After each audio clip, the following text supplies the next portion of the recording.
চৈত্রের চিতাভস্য উড়ায় জুড়াইয়া জ্বালা পৃথ্বীর তৃণঙ্কুরে সঞ্চারী রস মধু ভরি বুকে মৃত্যুর। কবি মহিতলাল মজুমদারের কালবৈশাখী কবিতায় চৈত্রের দাবদাহে শান্তির বাড়ি এনে দিয়েছিল কালবৈশাখী। তো এখন মার্চ মাস, যদিও সেই উষ্ণতা এখন নেই, কিন্তু শান্তির বাড়ির সন্ধান পাচ্ছি না। রামপ্রসাদ দা, অর্জুনতলা এপি স্কুলের প্রধান শিক্ষক রামপ্রসাদ হালদার, নমস্কার। আমাদের ছেলে এই আনুষ্ঠানিকভাবে বিদায় নেবেন তার কর্মজীবন থেকে মার্চ মাসের শেষে। আর আমি নিখিল কুমার সামন্ত, বকুলতলা বৈতনিক প্রাথমিক বিদ্যালয়ের প্রধান শিক্ষক। আজকের স্যারের সঙ্গে স্যার বলি, দাদা বলি, ফিলোজফার, ফ্রেন্ডস অ্যান্ড গাইড, যাই বলি না কেন, আমাদের সম্পর্ক খুব কাছের। তো একটু আলাপচারিতা, একটু মুখোমুখি বসেছি, একটু স্মৃতিচারণার জন্য। রামপ্রসাদ দা, দিন তো বড্ড এগিয়ে আসছে, তাই না? আজকের মার্চ মাসের প্রায় মাঝামাঝি, 31শে মার্চ, আর্থিক বছর শেষ আর আপনার কর্মজীবনও শেষ।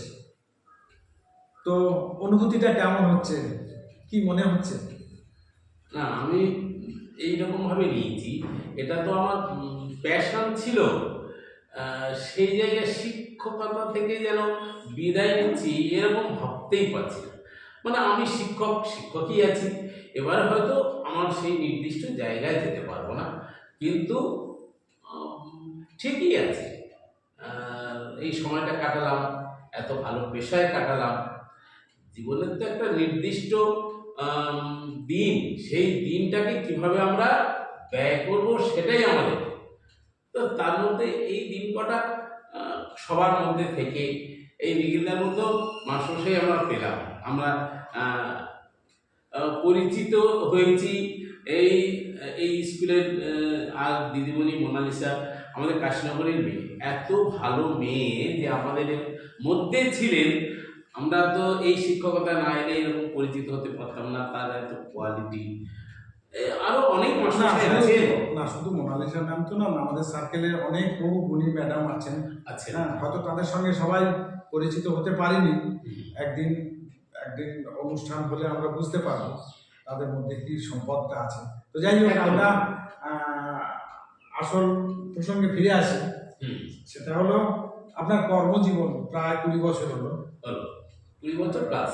2005 অক্টোবরের 31, অক্টোবর 5 আর এই 26, 20 বছর দেখতে দেখতে কোথায় যেন চলে গেল। 20 বছরে আপনার জীবনের, কর্মজীবনের নানান ওঠাপড়া, নানান অভিজ্ঞতা হয়েছে। আপনি যখন জয়েন করেন তখন হেড স্যার কে ছিলেন? বিষ্ণুপদ নাইয়া, উনি একা ছিলেন। তারপর আমি এলাম। তখন স্টুডেন্ট কত ছিল? তখন 110 জন। আমি এসে দেখেছি স্কুলে 110 জন স্টুডেন্ট। আর এখন আপনি ছেড়ে যাচ্ছেন, এখন স্টুডেন্ট কত? একদম 51।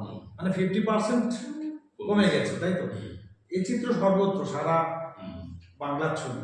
তো যাই হোক, তো কর্মজীবনে নানান সহকারী শিক্ষক পেয়েছেন, বন্ধু পেয়েছেন আমাদের সার্কেলে। তো এমন কোনো স্মৃতির কথা মনে পড়ে যেটা খুব মধুর হয়ে আছে? হ্যাঁ, আমার মানে আমাদের সার্কেল স্পোর্টস বা সাব ডিভিশন স্পোর্টস বা ডিস্ট্রিক্ট স্পোর্টস ছাড়া অন্য প্রোগ্রামে শিক্ষক দিবস, তখন আমরা সবাই মিলে শিক্ষক দিবস পালন করতাম সার্কেল ওয়াইজ। সেই দিনটা আমার খুব মনে পড়ে। ওই দিনটার কথা আমি খুব অভাব বোধ করি।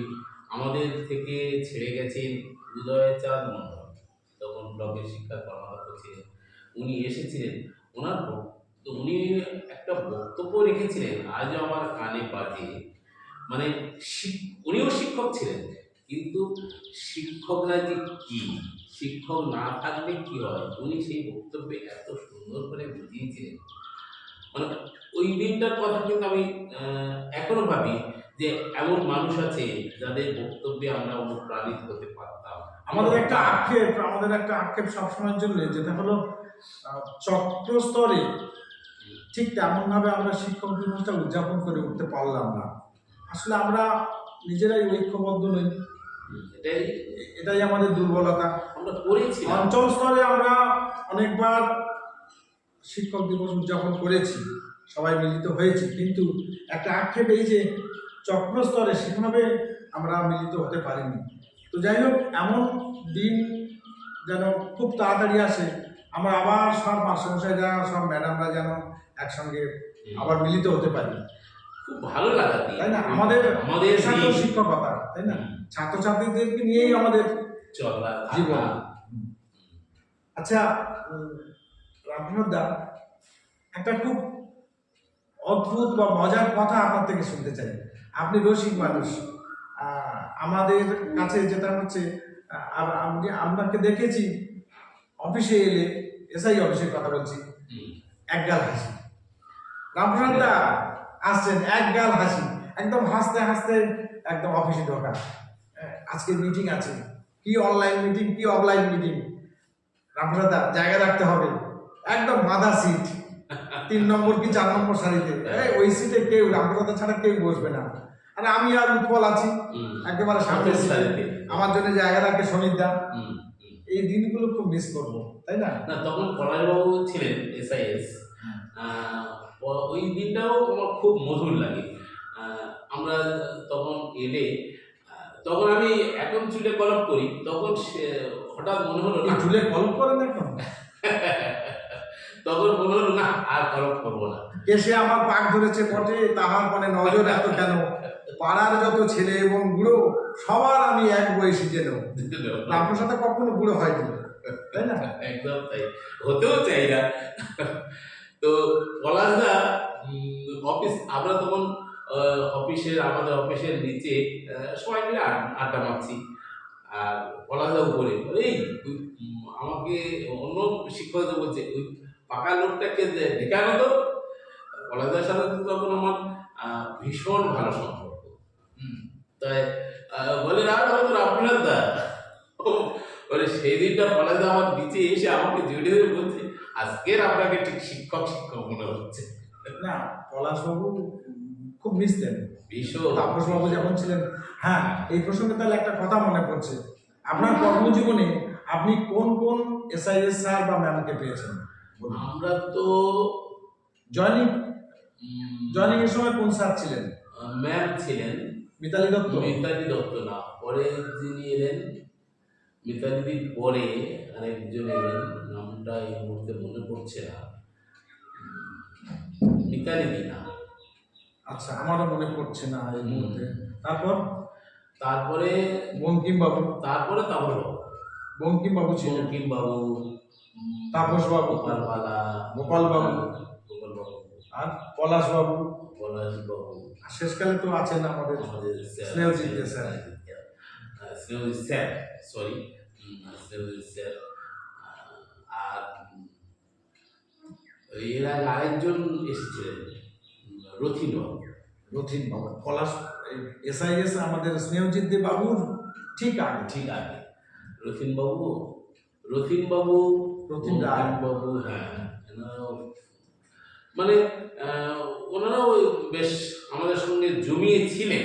আচ্ছা, আপনি চাননি অন্যান্য পেশার মতো যে হঠাৎ যদি বদলি করে দেয়, আমি প্রস্তুত? হ্যাঁ, সে তো সিস্টেমের দাস। আমি ওইভাবে মানসিকভাবে প্রস্তুতই ছিলাম। আমি বলতাম ওই ব্যাপারে আমি কোথাও কোনো কম্প্রোমাইজ করিনি। আমার কিন্তু বদলি ভালো লাগে না। না, আমার এখানে একটা মন বসে গেলে আমার বদলি ভালো লাগে না। তো একটা জায়গা, একটা জায়গা এসেই যায়। আমার অর্জুনতলায় যখন আমি শুরু করি, তখন কোনো বাউন্ডারি ওয়াল ছিল না, একটা একদম মানে অ্যাসবেস্টস দেওয়া ভাঙা পোড়ো একটা ঘর ছিল। সেখান থেকে আজকের চৌহদ্দি একদম বাউন্ডারি ওয়াল, দোতলা বাড়ি, গিট দেওয়া, কারেন্ট, এই যে সাজানো, আজকের আমার মনে হয় যদি আমার ওই স্কুল চৌহদ্দি যদি একটা ইট পড়ে থাকে, সেটা কিন্তু সরকারি সিস্টেমের মধ্যে আমার মাধ্যমে ওখানে গিয়েছি। আপনি যাতায়াত করবেন কিসে? বাইকে তো? আমি এখন তো রাস্তা তো খুব সুন্দর হয়েছে, একদম স্কুল পর্যন্ত, মানে আমার বাইকটা একবার স্কুলেই চলে যায়। মানে স্কুল বানানো, মানে একটা ইয়ে আছে, র্যাম্প আছে, র্যাম্প করেছিলাম। শেষ দিনে আপনি কি করবেন ঠিক করেছেন? শেষ দিন বলে কিছুই হয় না, এটা অবসরের শেষ দিন, জীবনের শেষ দিন। না, শেষ শেষ কথাটা আমি মানি আপেক্ষিক। একদম। তো কর্মজীবনের শেষ দিন 31শে মার্চ, যদি জানি না কি বার পড়েছে, 31শে মার্চ সম্ভবত সোমবার না, হতে পারে। না, মঙ্গলবার। মঙ্গলবার মঙ্গলবার। মঙ্গলবার। তো 31শে মার্চে আপনার কর্মসূচি কি আছে? না, আমি এমনি প্রচার বিমুখী নিখিলদা, না না, আমি প্রচারের কথা বলছি না, বাচ্চাদেরকে নিয়ে। হ্যাঁ, সেই ওই দিন ছুটি আছে, ওই দিন স্কুল 31শে মার্চ ছুটি। ও হ্যাঁ, হ্যাঁ, 31শে মার্চ মহাবীর জয়ন্তী। মহাবীর জয়ন্তী। আমাদের ছুটি আছে। তা এমনি আমি ওই বাচ্চাদের মধ্যেই থাকা, 30 তারিখ লাস্ট, 30 তারিখে স্কুলে যাব আমি ঠিকই করেছি। যে ওই প্রচার বিমুখ ঠিক আছে, কিন্তু ওই বাচ্চাদের মধ্যে থেকে আমি এই যে এলাম, আমি চলে গেলাম, এটা আমাদের আমি চাই স্কুলের মধ্যেই থাক। আমি একটা জিনিস লক্ষ্য করেছি, তো আমরা ছোটবেলা যখন দেখতাম যে স্যারেদের ফেয়ারওয়েল দেওয়া হচ্ছে, তো সেই স্যাররা যেন বড্ড বৃদ্ধ, ধুতি পাঞ্জাবি পরে, মানে অশীতিপর যেন, কেমন যেন একটা এরকম। কিন্তু এখনকার 60 বছর বয়সী মাস্টারমশাইরা যেন এভারগ্রিন, মানে মনেই হয় না যে 60 বছর বয়স। না, একদম কে বলবে? রামপ্রসাদ দাকে যদি আমি ধুতি পাঞ্জাবি পরিয়ে দিই, আর সেই আসল চুলের রঙটা যদি দেখিয়ে দিই, তাহলে কেউ বলবে? তবুও কেউ বলবে না যে রামপ্রসাদ দা 60 বছর বয়স। সেই 60 বছর, সেই 60 বছর। না, এটা মনে হয় লেখক বিভূতিভূষণ উনি লেখা শুরু করেছিলেন তার অবসর জীবনের ঠিক পরে। আমরা বলি না যে বয়স অতিক্রান্ত হচ্ছে, আমাদের সব কিছু শেষ হয়ে যাচ্ছে, ঠিক তা নয়। হ্যাঁ, শেষ থেকেও শুরু করা যায়। আপনি 60+ 61 যেদিন হবে, যেদিন 61তে পা দেবেন, ঠিক সেই দিন থেকে আবার নতুন একটা জীবন শুরু করবেন। সেইটা দেখে যেন আমরা অনুপ্রাণিত হই। না, সেরকম কিন্তু আমি একদম মানে প্ল্যান আছে, সে তুমি সে আপনি জানতেই পারবেন। হ্যাঁ, আমি কিন্তু ওই রকমই, ওই বলছিলাম না, আমার নিরবিচ্ছিন্ন একটা শিক্ষকতার জীবন। তো ওইরকম ওটা ক্রমশ প্রকাশ, আজকের ওটা বলবো না। একটা স্মৃতির কথা বলি, আমার মনে পড়লো। কাশনগরে গেলেই আমাকে ফোন করতে হয়। কাশনগরে আমি গেলেই আমাকে ফোন করতে হবে 9932। রামপ্রসাদ দা, আমি এসে গেছি। এই তুমি দাঁড়াও দাঁড়াও দাঁড়াও, ওইখানে বসো, ওই চা দোকান কি জানো, ফটিকের চা দোকান, ফটিকের চা দোকানে ওয়েট করে আমি যাচ্ছি, কিংবা ওই সাত দোকানটা, ওখানে বসো, ওখানে চা খাবো। শ্যামলদা আসবে, পিন্টু আসবে, ভাস্কর বাবু যাবে, ব্যাস ওখানে একটু জটলা হবে 1 ঘন্টা। আমি যাই না বলে কত অভিযোগ, তুমি সময় নিয়ে আসতে পারো না। নিয়ে মাঝে মাঝে যেতে, এখন কিন্তু অনেক অনেক সেই গ্যাপিং হয়েছে আমার একটু আলস্যের জন্য। আমার নতুন দিদিমণির বাড়ি কাশনগর, ফলে স্কুলে যা কিছু আনার আমাকে আর যেতে হয় না, নতুন ম্যাডামই নিয়ে আসে, সেই জন্য একটু কম যাই। যাই হোক, কাশনগর তো আর উঠে যাচ্ছে না। কাশনগরে গেলেই আবার দেখা হবে, আমরা আবার মিলিত হব। কিন্তু চক্র স্তরে শিক্ষক রামপ্রসাদ দাকে আমরা যেন বড্ড মিস করবো। কি মিটিং, কি স্পোর্টস, এইসব ব্যাপারে। নতুন প্রজন্মের শিক্ষক যারা, যেমন দেবনাথ বাবু, শেখর বাবু, শশাঙ্ক বাবু, আমাদের কাশনগরের ধনপতি বাবু, এরকম অর্পণ বাবু, এরকম নতুন এনার্জি নিয়ে কাজ করছেন, খুব ভালো লাগছে। তো আগামী দিনে এদের জন্য আপনি মানে কি বলে যাবেন? না, সত্যি মলয়, ধনপতি, এরা শেখর, এরা যেভাবে স্কুলটাকে মানে নিয়ে ভাবছে, এই ভাবনাটা যদি থাকে তাহলে কিন্তু স্কুলের শিক্ষার পরিবেশটা আসবে। একদম এই পরিবেশটা এদের দ্বারা অন্যরা যদি অনুপ্রাণিত হয়, ঠিক আছে। আর কিছু কিছু আছে একটু অসুবিধা হচ্ছে, এরা কিন্তু কিছু কাজ করছে, ডেভেলপ করছে, মানে শিশু, আমাদের তো সিস্টেম হচ্ছে সার্বিক বিকাশ, সেই সার্বিক বিকাশের জন্য এরা কিন্তু ভাবছে। এই ধনপতি, ভাস্কর হালদার, কিংবা এই অভিভাবক। অভিবাবু, এরা কিন্তু সত্যি ভাবে শেখক এইরকম। আর মানে শুধু আমরা আজকের এই add-এ না, 2017 সালের ব্যাচ ছিল বলেই আপনি মনে করুন 2019-এ যখন নিউ এন্ট্রি হয়, অনলাইন এন্ট্রিগুলো তো ওরাই করেছেন। তাহলে এটা তো উইংস, মানে সার্কেল অফিসের উইংস বলতে গেলে। উইংস ঠিক ওরা তো, এবং ওদের থেকে যেমন নিখিলদা সবাইকে হেল্প করে বিভিন্ন কাজে, না, ওদের থেকে তেমনি কিন্তু ওরাও কিন্তু বিভিন্ন কাজে হেল্পিং হ্যান্ড হয়। এটাই কিন্তু আজকে ওদের থেকে অনেক কিছু শেখার আছে। যেমন অর্ণবের থেকে আমি অনেক কিছু শিখেছি। অর্ণব তো একটা জিনিয়াস। জিনিয়াস, আমাদের সার্কেলের সত্যি একটা জিনিয়াস ছিল। ওর শুধু শারীরিক প্রতিবন্ধকতাটা কিভাবে এনজয় করছে ও, সেটাই। আচ্ছা রামপ্রসাদ দা, অন্যান্য স্যাররা যেমন আমাদের কল্যাণদা গান জানেন, আপনি গান গাইতে পারেন না, কিন্তু আপনার থেকে আমি কি পেতে পারি? না, এখন আমার আর কিছু নেই। আমি কিন্তু ওই গান ছাড়া আবৃত্তি ভীষণ ভীষণ ইন্টারেস্টেড ছিলাম। হ্যাঁ, প্রচুর প্রাইজ আমার আছে, এখনো আছে, সেগুলো সব মানে তখন ওই কৌতলার না, আজকের দিনে এই অনুষ্ঠানে আপনার থেকে কি কি আশা করি? দু লাইন গান আমি আশা করছি না, আমি দু লাইন গান আশা করছি না। কি কি এমন পেতে পারি? না, এমনি আবৃত্তিও আমার তেমন যাত্রা ডায়লগ, যাত্রা ডায়লগ নাটকে কিছুই আর মনে নেই, আবৃত্তির কথাও মনে নেই। শুধু ওই বলতে পারি যে একটা সময় এগুলো আমার খুব ছিল, সব হারিয়ে গেছে, এগুলো তার নেই, এগুলোর মধ্যেও নেই। কোনো অসুবিধা নেই। তো এই হাসি মুখটা যেন আমরা সব সময় পাই। অর্জুনতলা একদম সিরিয়ালের একদম প্রথমে নাম অর্জুনতলা, আইনতলা, তারপরে 4 নম্বর স্কুল, পরপর থাকে সিরিয়ালে। 57 নম্বর লাল। হ্যাঁ, তো রামপ্রসাদাকে আমরা খুব মিস করব।